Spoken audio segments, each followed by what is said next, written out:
Q1. Yeah. Do you hear me? I just sent the link of the discussion. Oh, okay, great. I'll check it later. Yeah. Maybe we can wait some minutes to start. Sure.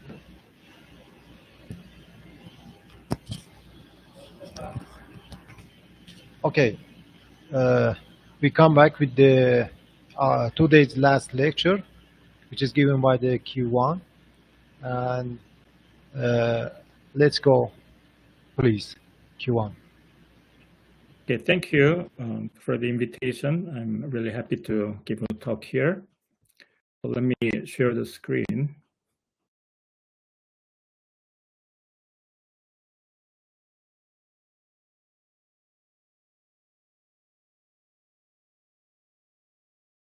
We can see you and your Okay. screen. Not your presentation. No. Now it's okay. Okay, the title of my talk is AI-assisted mathematical discovery, murmurations of elliptic curves. And this is a joint work with Yang-Hui He and Thomas Oliver, Alexei Pastnikov, and Andrew Sutherland.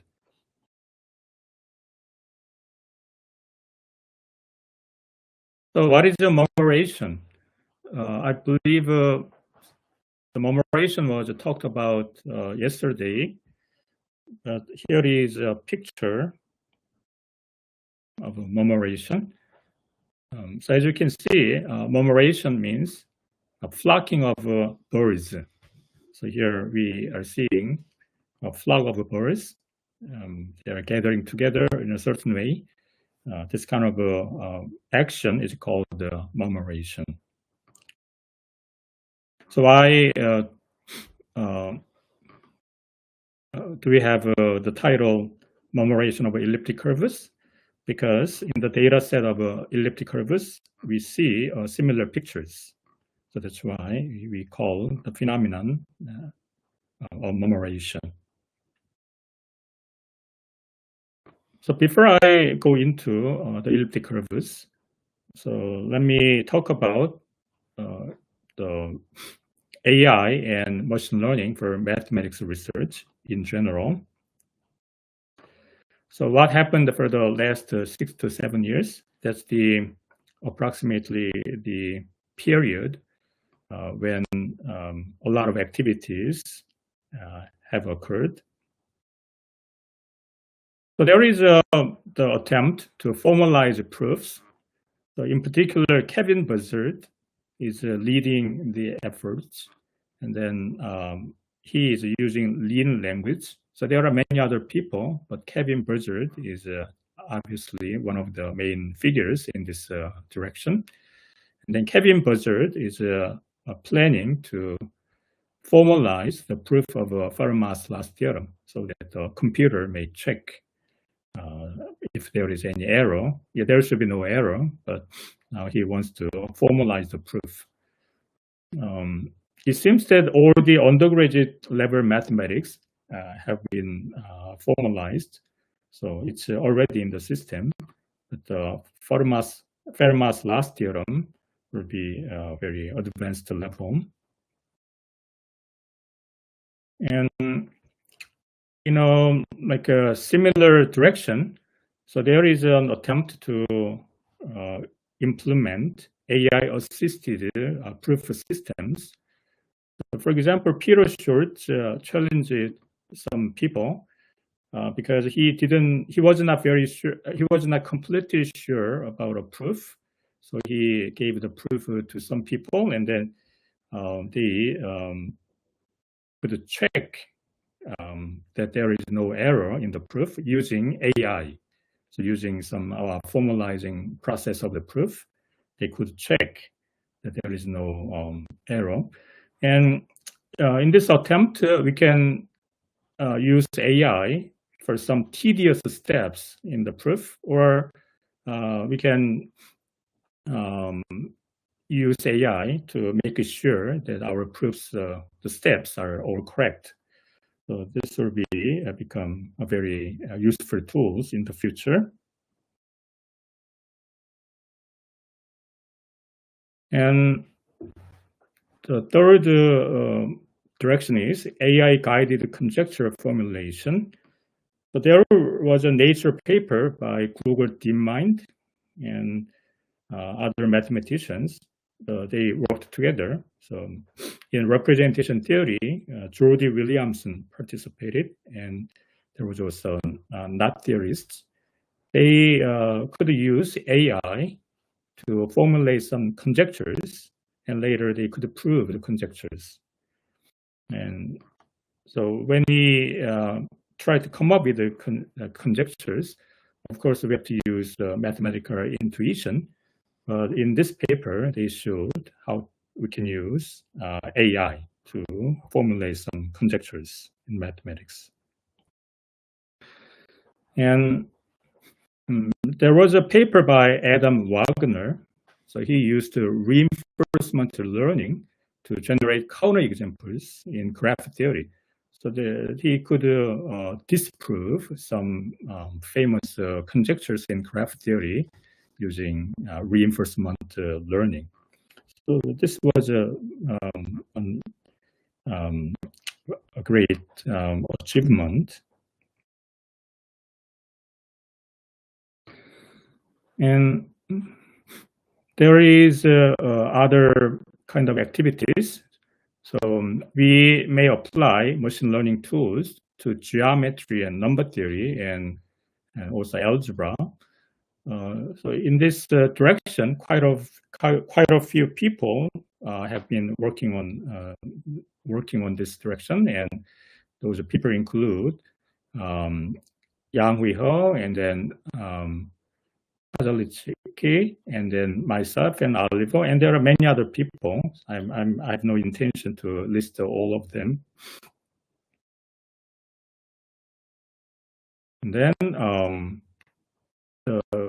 along the way, we could discover a new phenomenon from the data sets.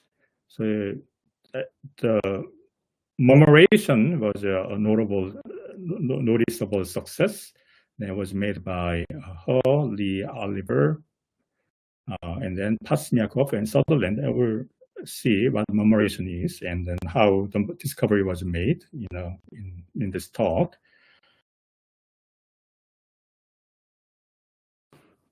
And people have been trying to use large language models for solving math problems. And recently, there is a Nature paper by Google DeepMind and mathematician Jordan Ellenberg. So in that paper, they showed how to use large language models to generate solutions of some math problems. And as you may know, there is a challenge for a gold medal in International Mathematics Olympiad. And of course, this is a very high level high school mathematics, but as you know, it's an international Olympiad, and the really strong students participate, and gold medal is not easy. But the challenge is the AI will win a gold medal in IMO.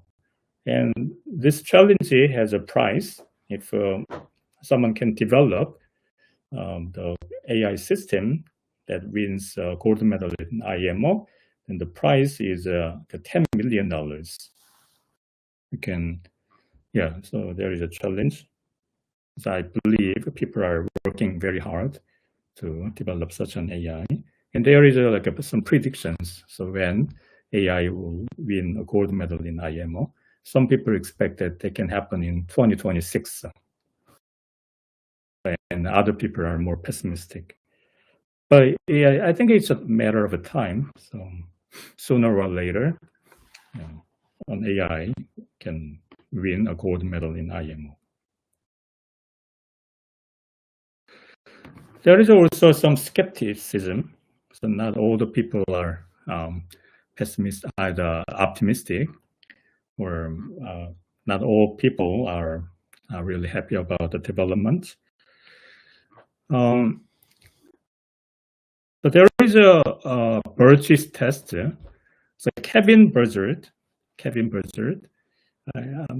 had a chance to meet Professor Birch. Professor Birch is 92 years old this year.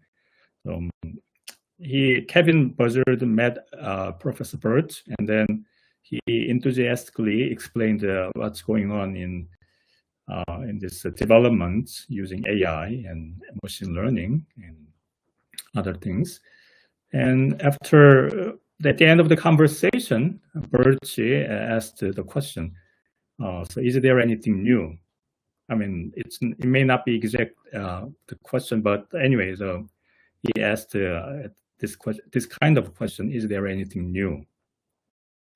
And then Kevin Buzzard thought about Birch's question. Then actually, there was not much. I mean, there was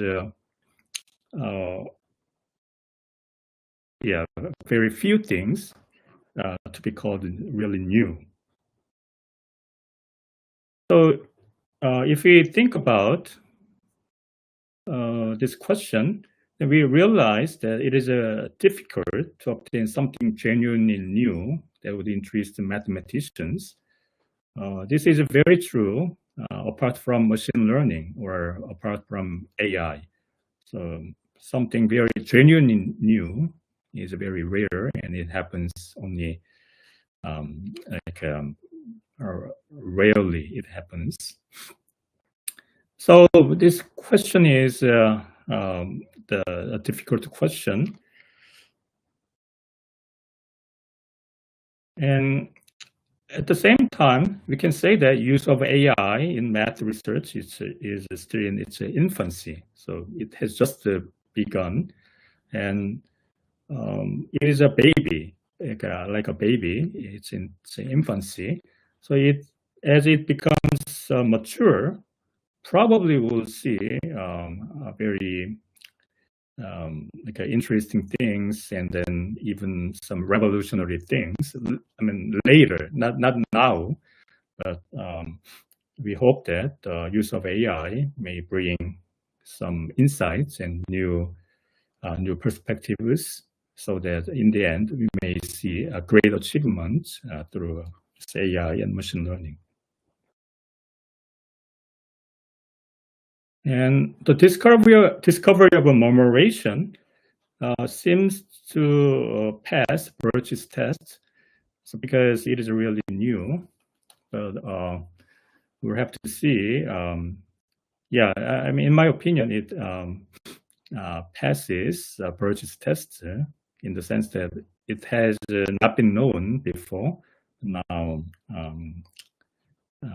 people in number theory and algebraic geometry, the arithmetic geometry, is finding that the phenomenon is new and very interesting. Okay, so then what is data scientific approach to math research? How can we summarize this approach, or how can I systemize this approach? So in this approach, we can propose the following paradigm for math research. The first, we regard mathematics as a study of a data set. Of course, the mathematics is much broader, but in this approach of a data scientific method, so let us regard mathematics as a study of a data set. Then we can consider mathematical objects as a data points. Then the next step would be we generate data sets. After we obtain the good data sets, now we can apply data scientific tools, including machine learning methods, and see the results. And just applying the methods is not the end. After that, we have to try to interpret the results, and in the end, we may find new structures, so we can formulate new conjectures, or later we can prove new theorems. So this would be the paradigm for this new approach.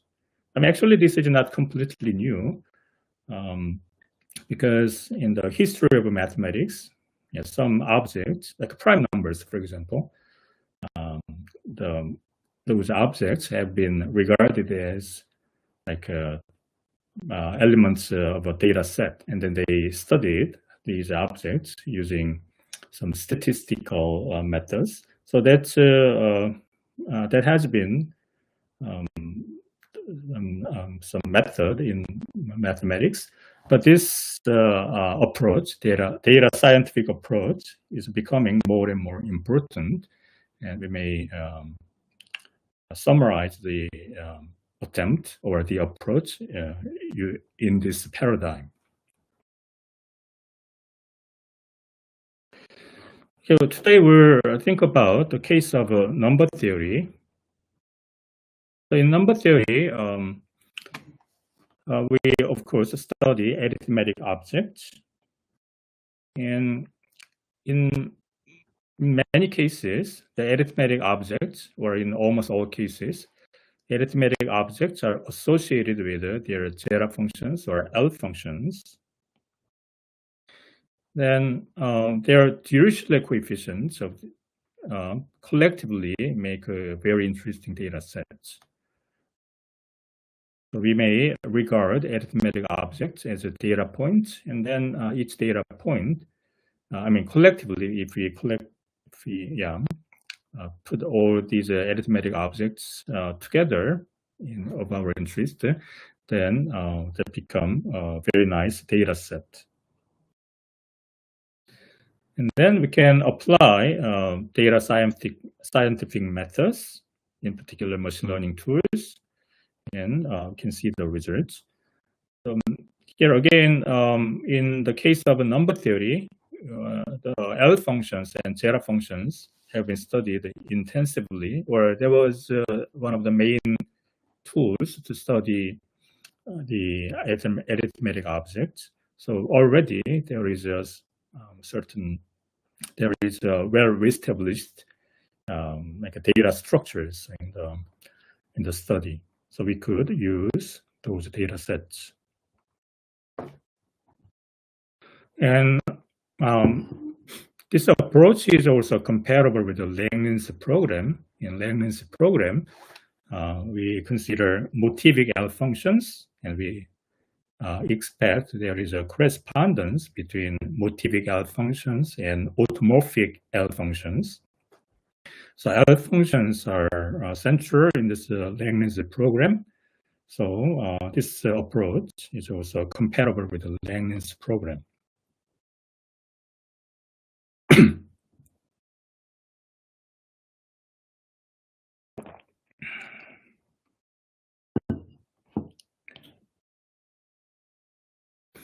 So this methodology has been applied to number fields, elliptic curves, and genus 2 curves in the collaboration with Paul and Oliver.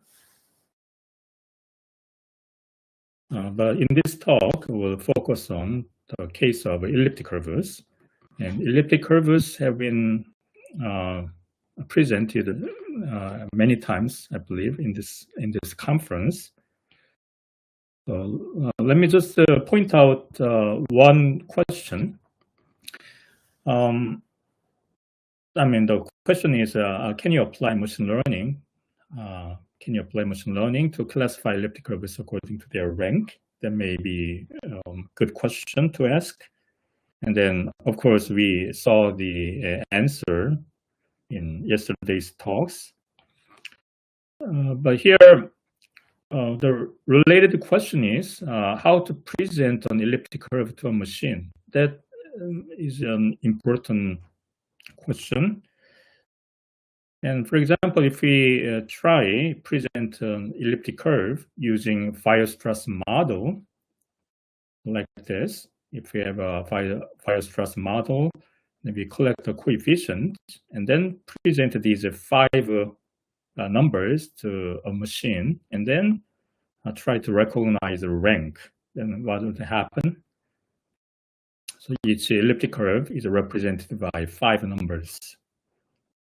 So even though this makes a data set, the recognizing the rank of the elliptic curve was not successful.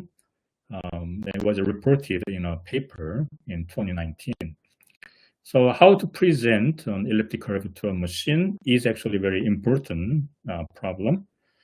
But as we saw already in yesterday's talks, we can use the AP coefficient, or the trace of the Frobenius endomorphisms. So what's that? I mean, these numbers and definitions appeared already many times, I believe. So NP is the number of rational points when you reduce the curve modulo P. And here we include the number of, the point of infinity. So when you count the number of points, we include infinity. Then AP is defined by P plus 1 minus NP. Okay? So when you have an elliptic curve, you can really compute these numbers. And so here P is of course a prime number. So these APs are used to define the L function of E.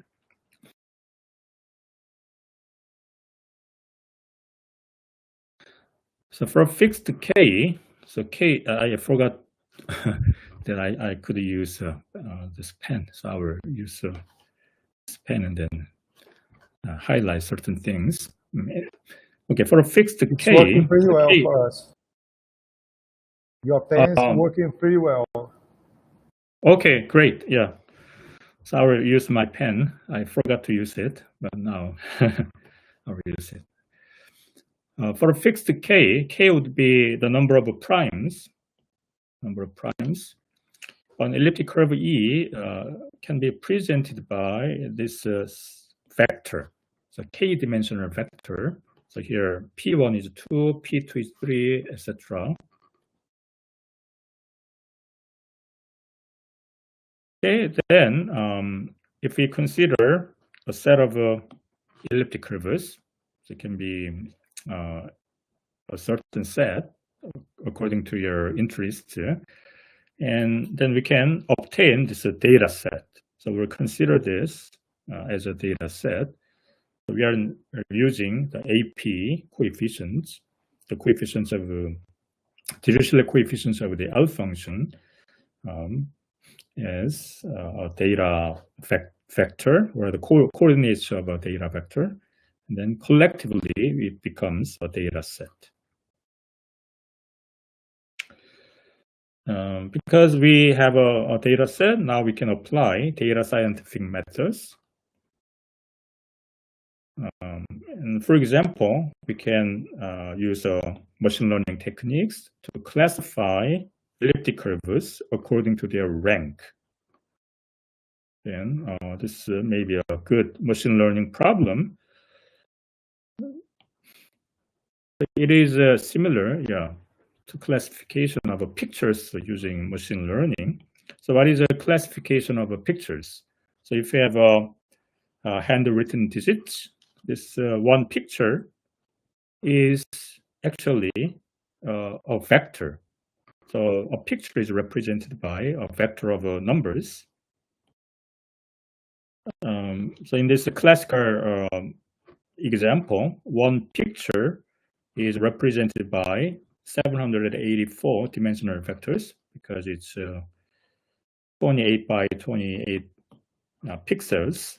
So basically one coordinate is corresponding to one pixel, and then 284 pixels makes a 284 dimensional vector, and one picture is represented by a vector, 784 dimensional vector. From this vector, we have a classification. So it's kind of the same problem, or actually exactly the same problem. So if you look at this, then there is no difference. In setup, of course, the data sets and the details are different, but the setup itself is the same, you may say. So we apply machine learning techniques. So that's what we did in the paper with Ho and Oliver. So we made a nice data set, 16,000 from rank 0 and 16,000 from rank 1. And here conductor was important, and conductor range is this. And then we used 300 for K, so we used 300 primes. And then we did classification problem. And we could use advanced machine learning techniques, but in the first paper, we used logistic regression. This is the very basic machine learning algorithm, as you know, or this is this can be considered as a one-layer neural network. We applied this very basic, really basic machine learning algorithm, and then we saw what happens. And the result was amazing because the accuracy was almost 99%.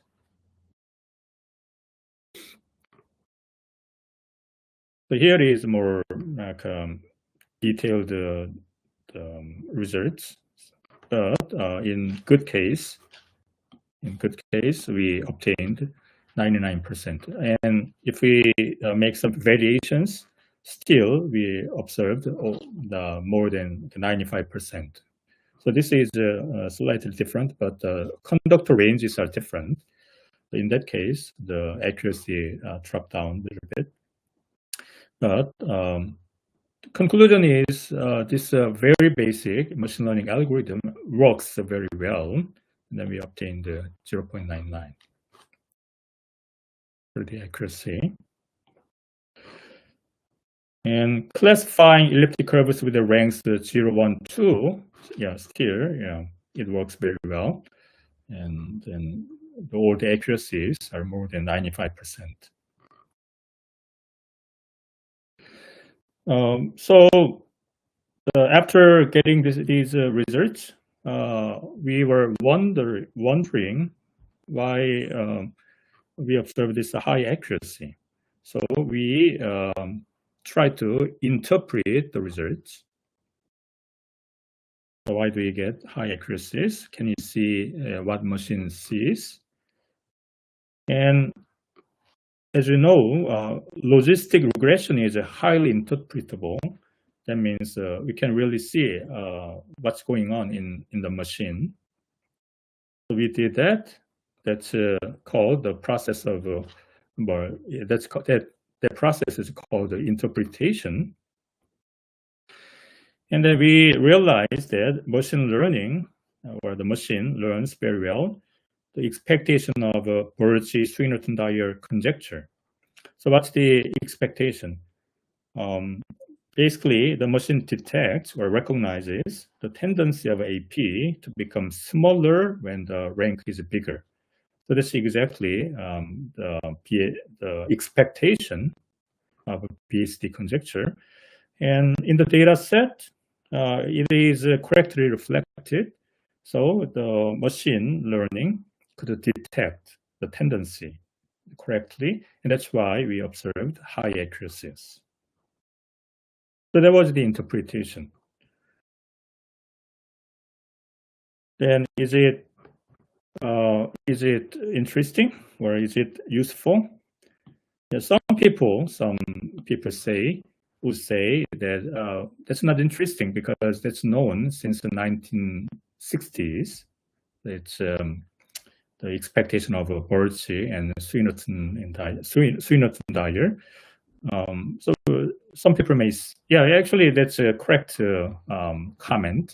So that's already known since 1960s. So there's nothing new. But at the same time, we may see that this data set is awesome because it works very well with machine learning algorithms. And logistic regression is the very basic algorithm. So we may be able to apply other algorithms, and then we may investigate the data set further. And hopefully, we may get something really interesting. So we didn't stop here. So we analyze the data set further.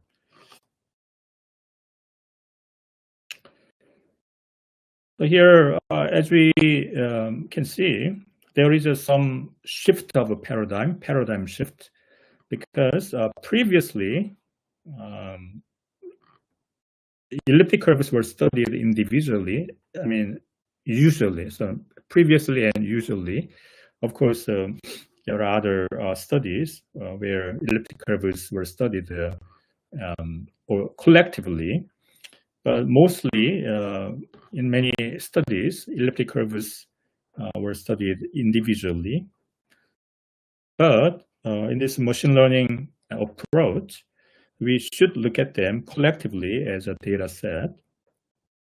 So that's different perspectives.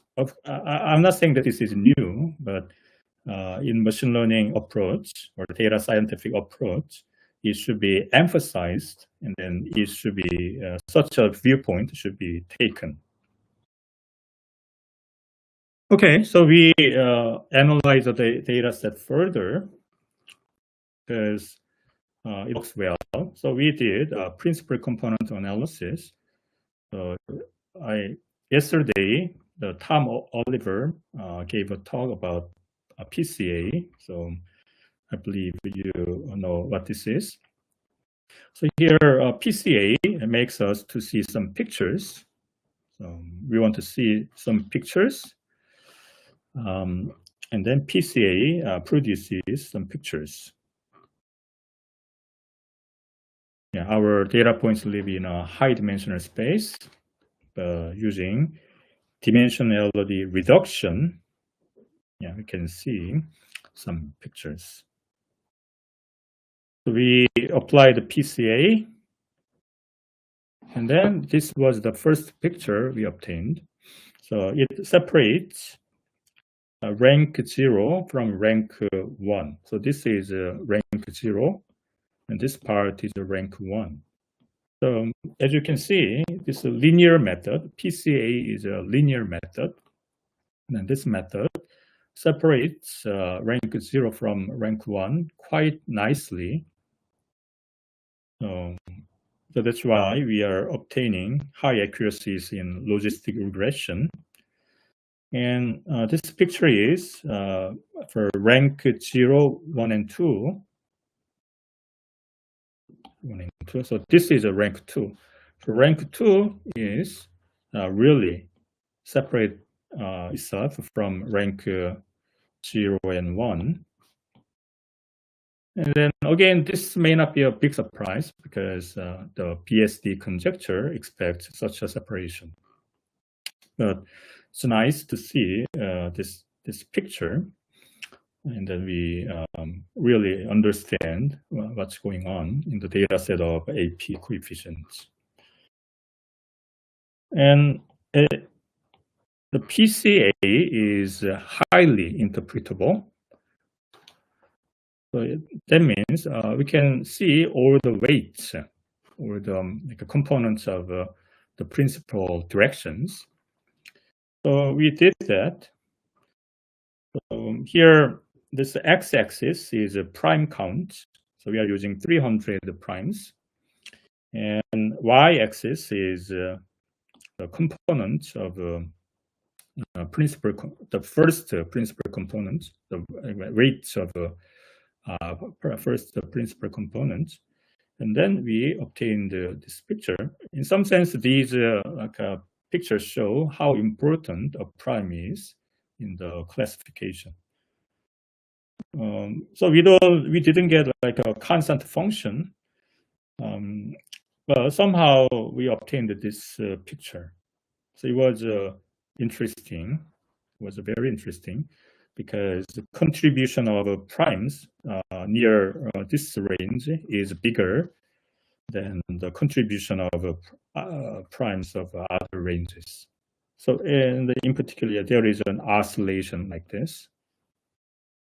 If it is a constant, or I mean, the constant is not very realistic, but we may expect some like a constant decrease, and actually it decreases, but it also oscillates. So that was a very interesting thing to observe, and that observation led to the discovery of a murmuration. It's really intriguing that the wave is oscillating.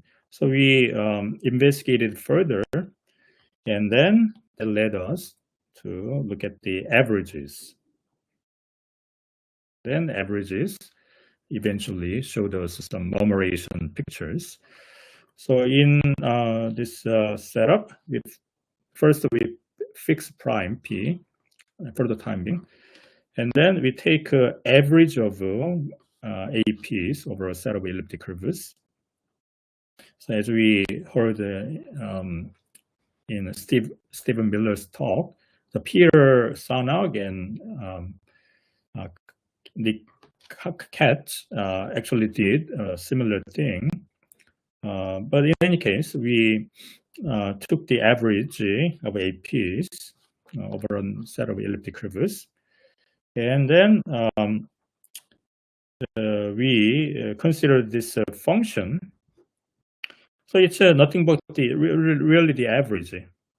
So average of APs. Here we have APs. We take the sum and then we divide it by the number of curves. So this function is the average function. And here, very important thing is we fix the range of the conductors. So we only consider elliptic curves with the conductors in this range between N1 and 2. Okay, and then we produced the picture, the graph of this function. Of this function. So now n varies, so prime will vary. Okay, and the picture was this. So here, blue dots represent rank 0 curves, and red dots represent rank 1 curves. I mean, each point represent prime and then average of APs of rank 0 curves. This is the average of APs for rank 1 curves. So this is a prime count, and then y-axis is average of AP. So this picture was very beautiful. And then also was striking. So why is it striking?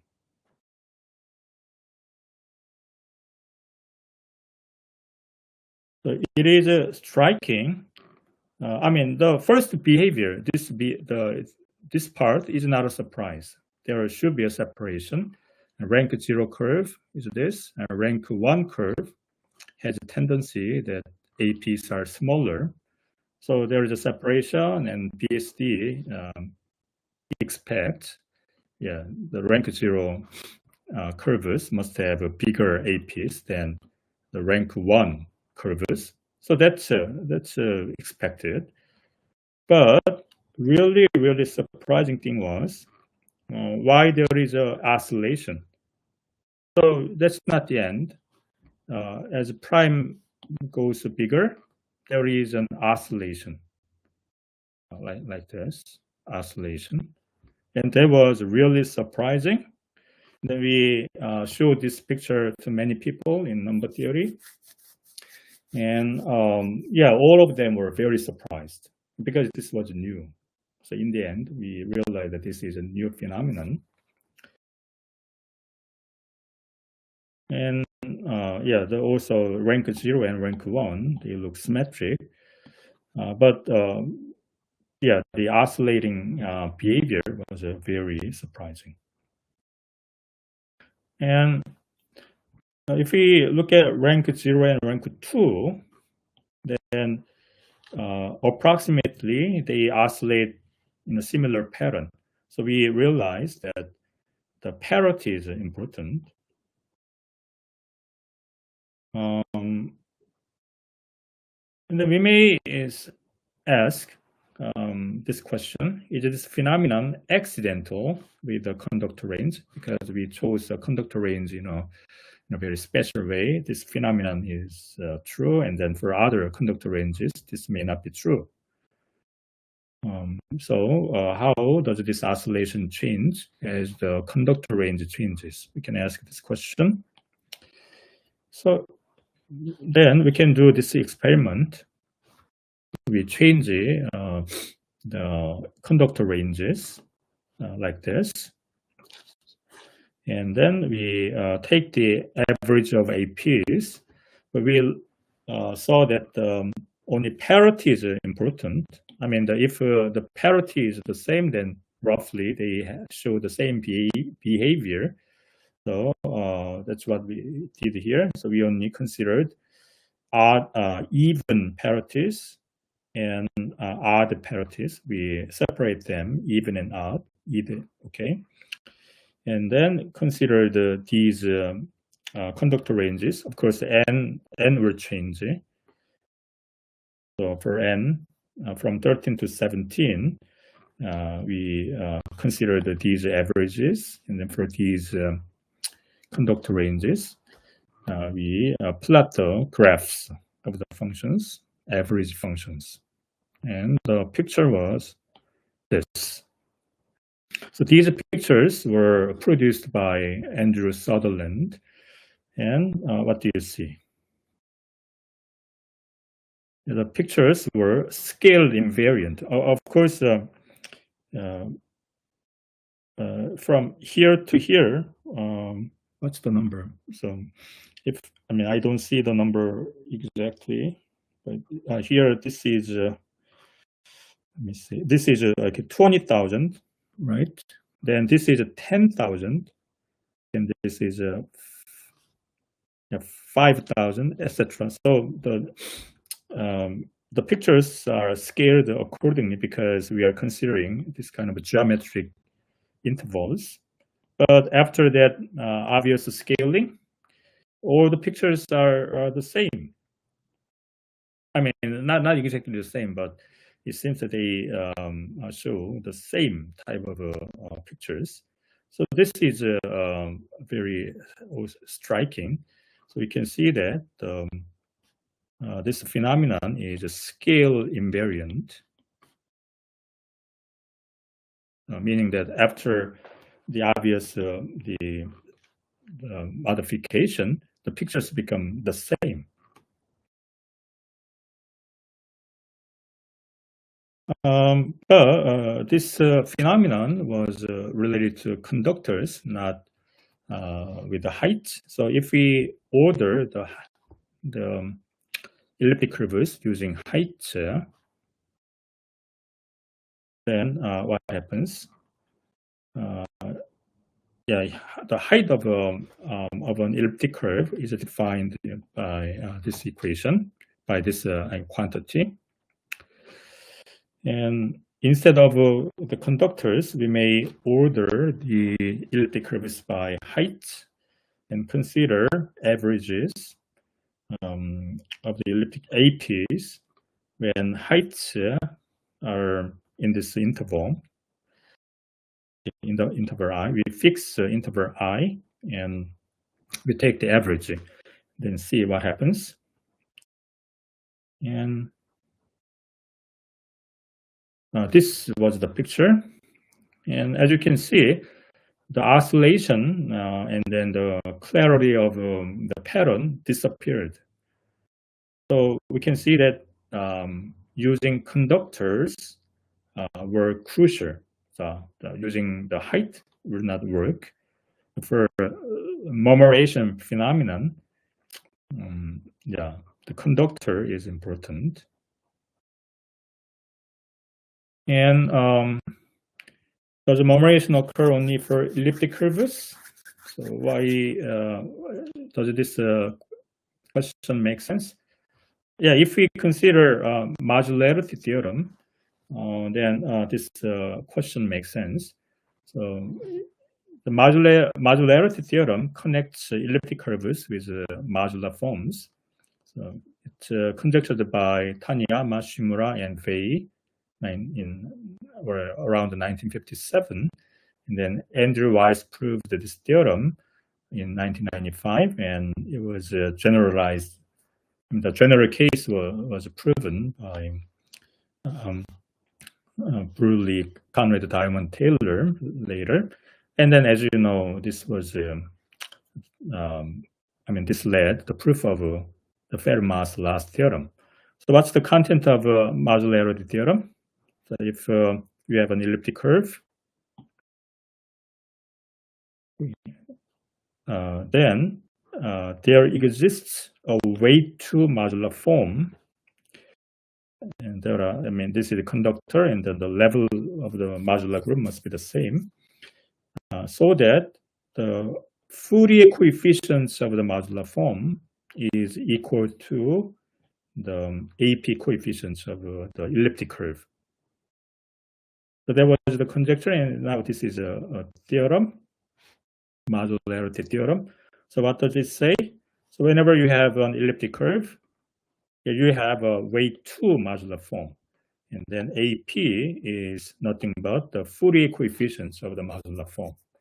So in some sense, elliptic curves are there is a correspondence. Elliptic curves are some incarnation of a certain geometry incarnation of modular forms, or vice versa. So that's the modularity theorem. And okay, I have to check my time. All right. So we could ask this question. And because there are modular forms of different weights, we could study the murmuration. With the other modular forms. That's what we did.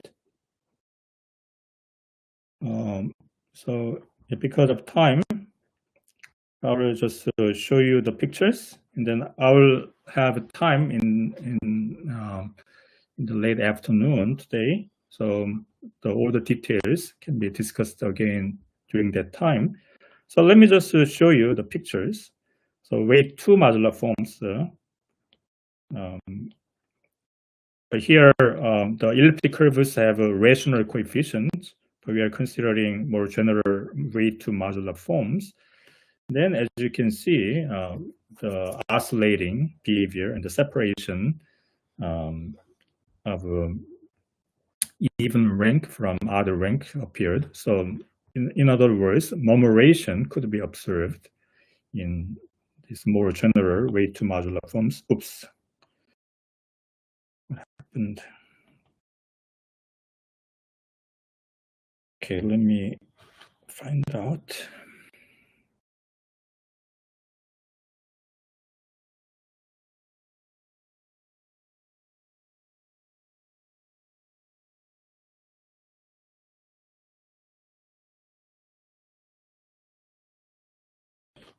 Okay, I think this was wave 2. Now, if we consider wave 4, then we obtain, murmuration. We still observe murmuration phenomenon. And if we consider wave 6 modular forms, then still there is murmuration. we don't have as many points as before because the data set becomes smaller. But we see the oscillation and the murmuration behavior from these pictures. And we can consider the genus 2 curves, not only elliptic curves. Elliptic curves are genus 1 curves. If we consider genus 2 curves, then we obtain these pictures. So murmuration is still present. So what's the observation? So I didn't tell you all the details, but the basic observation is that murmuration is universal. I mean, there's no proof yet, but it seems that, or it is quite clear that murmuration is universal for arithmetic geometric objects. So that was really striking and very nice and very new phenomenon we could find. I can give you all these details later. And there have been attempts to prove the murmuration phenomenon rigorously, and there were great successes. So there have been several papers in establishing rigorous proofs of a murmuration phenomenon. And we may consider future directions. So in any case, the study of murmurations is only in its beginning stage. So we have just begun the study of a murmuration phenomenon, and there will be many other directions we can pursue, and we should be able to extend our observations to other arithmetic geometric objects. So as a summary, we could apply AI techniques to the data set of elliptic curves and other arithmetic objects, and we could obtain, we could make a new discovery. That's the summary of this talk. And then I thank you for your attention. Audience can make now questions. They can make questions by the microphone or by the chat. Okay, just a second. Let me stop sharing.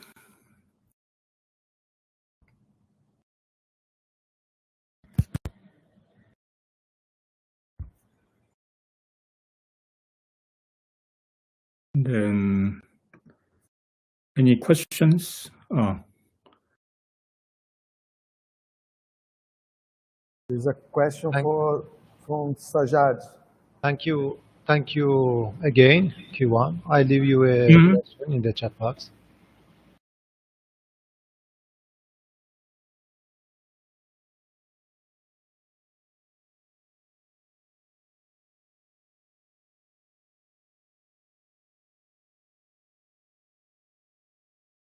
So there was one question from Sajad. With some data set including only elliptic curves with a rank greater or equal to 2, of course we can do that, but the number of data points is smaller. So if we believe the some conjectures, then statistically 50% of elliptic curves has a rank 0, and then the other 50% has a rank 1. So in the long run, I mean, if we consider the old elliptic curves, then the set of elliptic curves of a rank greater than or equal to 2 is actually is a measure 0. But for smaller conductor ranges, of course, we have enough number of elliptic curves. so we can do the experiment. And there is no difference. The results remain the same. Only the difference is we have much less much smaller number of data points. And there has been nothing particular for higher ranks couples. Okay, other thank you. questions? Anyone has a question?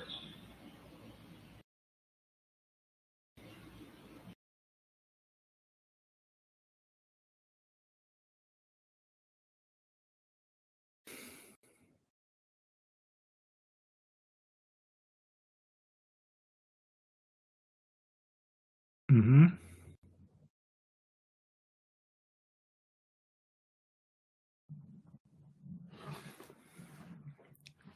Yeah, I'm looking at the chat box. So if you have any question, then you can type. There's a new question from Carisa. So what's the questions? I think by Grasshopper plugin Yeah. via AI plugins and algorithm code, we can reply some questions. Yeah, so I'm not sure what is the question exactly. So is it a comment? It seems it's more like a comment. Yeah. Thank you for the comment.